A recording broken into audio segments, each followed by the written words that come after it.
Alrighty guys, so the first step to making sure that we are adding and subtracting fractions accurately is that we are finding the LCM.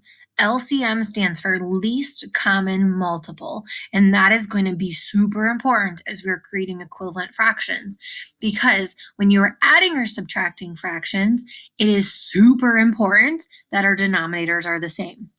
So a quick little run through. This right here, 2/3 and 3/4 are regular simple fractions. The 2 and the 2/3 is the numerator, and the 3 is the denominator. Again, the denominator is there to tell us how many total pieces are in that whole. So in the fraction 2/3, there are 3 total pieces in that cake. And in 3/4, there are 4 total pieces in that cake. So like I said, when we are adding or subtracting fractions, our number one job is to make sure our denominators are the same. And if they're not the same, then we cannot add or subtract them yet.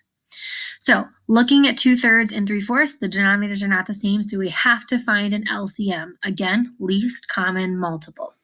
In doing so, I wrote down right here the 3 and the 4, which represents the 3 of this denominator and the 4 for this denominator. When we are doing these, it's our job to make sure that we are listing our multiples. Again, our multiples are crazy important, especially with our fractions. So I'm going to go ahead and list my first 5 multiples of each of the denominators. So I have 3, 6, 9, 12, 15.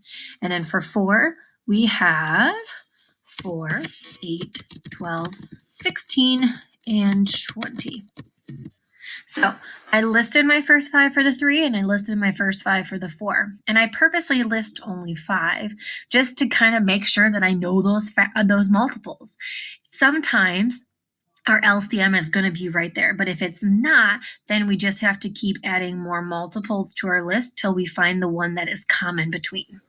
So I listed my first 5 multiples for 3, listed my first 5 multiples of 4, and I'm now looking, all right, do they have anyone in common? Oh, right here. We have the 12 is right here and the 12 is right here. Our new LCM is 12, which is going to be our new denominator. So I just showed you right here how we find our LCM for 2 different denominators to help us create an equivalent fraction, which will be coming up in the next video.